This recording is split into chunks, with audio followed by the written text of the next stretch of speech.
Pavel Valeriyevich Durov adalah pendiri dan pemilik aplikasi perpesanan Telegram Messenger. Aplikasi tersebut kini memiliki lebih dari 500 juta pengguna di seluruh dunia. Pavel lahir di Leningrad, Rusia pada 10 Oktober 1984. Walaupun lahir di negeri beruang merah, tetapi Pavel kecil lebih banyak menghabiskan waktu di Turin, Italia. Dia kembali ke Rusia di tahun 2001 dan menjadi mahasiswa filologi di Universitas Saint Petersburg. Pria tampan itu masuk ke dalam jajaran mahasiswa yang lulus dengan nilai terbaik. Di tahun 2006, Pavel bersama sang kakak Nikolai Durov kemudian bekerja sama dan membuat media sosial pertama Rusia bernama VKontakte atau lazim disebut dengan VK. Di saat pembentukan awalnya, Pavel mengaku terpengaruh dari konsep Facebook.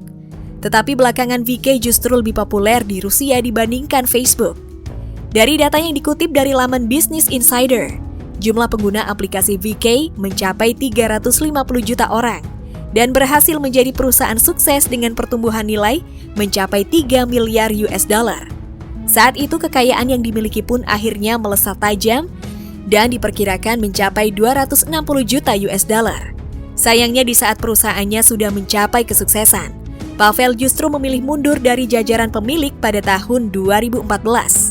Dia memilih mundur usai dipaksa menjual 12% kepemilikan sahamnya kepada Ivan Tavrin, pemilik dari perusahaan internet besar di Rusia, Mail.ru. Ivan diketahui memiliki hubungan yang sangat dekat dengan Presiden Vladimir Putin. Jadi tujuannya jelas agar pemerintah Rusia bisa memonitor aktivitas warganya di media sosial. Pavel Durov dikenal kerap menentang pemerintah Rusia. Kisruh antara Pavel dan pemerintah Rusia dimulai ketika mereka meminta agar laman milik kelompok oposisi pemerintah dicabut. Dia juga enggan menyerahkan data-data para pengunjuk rasa di Ukraina kepada agen intelijen Rusia. Para demonstran itu diketahui memiliki laman di situs VK. Bahkan ketika dia diminta secara tegas oleh pemerintah Rusia untuk menutup laman milik Alexei Navalny, orang yang menentang pemerintahan Putin, Pavel tetap menolaknya. Alih-alih menutup laman tersebut, Pavel justru mengunggah surat yang dikirim pemerintah untuk menutup laman Alexei. Menurutnya, perintah itu tidak memiliki dasar hukum yang kuat. Dianggap sebagai pembangkang, pemerintah Rusia pernah mencoba untuk mengintimidasi dengan mengirimkan tim intelijen ke apartemennya. Bahkan dia pernah dikriminalisasi. Otoritas tempat menuding Pavel pernah menabrak seorang personil polisi. Hal itu tentu dibantah oleh Pavel. Dia mengaku tidak mungkin menabrak personil polisi itu karena tidak bisa menyetir. Ketika diminta untuk hadir dalam persidangan, Pavel justru memilih kabur keluar dari Rusia. Setelah resmi keluar dari VKontakte, Pavel Durov memutuskan pindah dari Rusia pada tahun 2014. Saat itu kota tujuannya adalah New York, Amerika Serikat. Di New York, ia mengembangkan suatu proyek rahasia yang tidak ia beberkan kepada siapapun. Bahkan ketika salah satu media di Rusia bertanya mengenai proyek apa yang sedang ia kerjakan kala itu, Pavel hanya mengirimkan sebuah GIF yang diambil dari film The Social Network. Dalam GIF tersebut, terlihat Presiden Facebook Sean Parker memberikan jari tengah kepada investor. Proyek rahasia itu ternyata Telegram, sebuah aplikasi messenger yang dibuat sedemikian rupa sehingga sulit untuk disadap oleh pemerintah atau badan intelijen lainnya.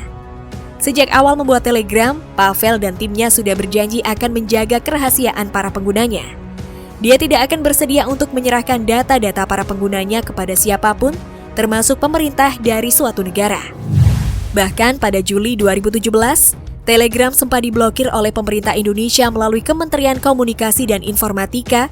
Pemerintah beralasan pemblokiran itu dilakukan karena ditemukan banyak kanal yang bermuatan propaganda radikalisme, paham kebencian dan lain-lain yang bertentangan dengan peraturan perundang-undangan di Indonesia. Kala itu Durov mengaku heran dengan pemblokiran yang mendadak dari pihak pemerintah Indonesia itu. Atas miskomunikasi ini, Durov selaku CEO Telegram meminta maaf kepada pemerintah Indonesia. Permintaan maaf Durov ini sekaligus membantah klaim sepihak dirinya yang mengaku belum pernah dihubungi oleh pemerintah Indonesia. Berkat komitmen Telegram untuk memenuhi aturan yang berlaku di Indonesia, layanan pesan instan itu bisa beroperasi kembali seperti semula pertanggal 10 Agustus 2017. Pavel pun mengaku tidak mempermasalahkan jika aplikasi Telegram diblokir di beberapa negara, antara lain Tiongkok, Iran, dan Arab Saudi. Sebab baginya daripada mengkhianati kepercayaan para penggunanya, Lebih baik warga di negara tersebut tidak dapat menggunakan aplikasi besutannya itu. Walau sempat diblokir di beberapa negara, Telegram tetap laris digunakan dan angkanya telah mencapai 500 juta pengguna hingga saat ini. Dia pun mencatat ada 12 miliar pesan yang dikirim melalui Telegram. Bahkan kini pangsa pasar baru datang dari negara-negara di kawasan Amerika Latin. Pada tahun 2014, Pavel Durov dinobatkan sebagai pemimpin Eropa Utara yang paling menjanjikan di bawah usia 30 tahun. Pada 2017, Pavel terpilih untuk bergabung dengan WEF Young Global Leaders, mewakili Finlandia. Pavel Durov diketahui pernah mengkritik aplikasi pesaingnya yaitu WhatsApp.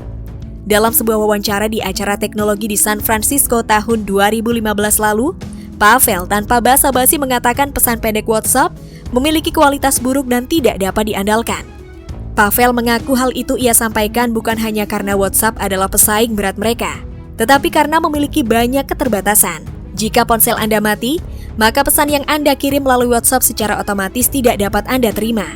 Belum lagi jumlah anggota di sebuah grup untuk chat juga sangat sedikit dan dibatasi, ujar Pavel dalam wawancara itu. Hal paling penting lainnya yang ia garis bawahi adalah sebagai alat untuk berkomunikasi. WhatsApp tidak menjamin privasi penggunanya. Sudah menjadi rahasia umum jika pemerintah satu negara bisa mengintip pembicaraan yang sedang dilakukan para penggunanya di aplikasi tersebut. Bahkan jika diminta, mereka bisa memberikan data-data tersebut. Setelah tak lagi tinggal di Rusia, Pavel memilih hidup nomaden.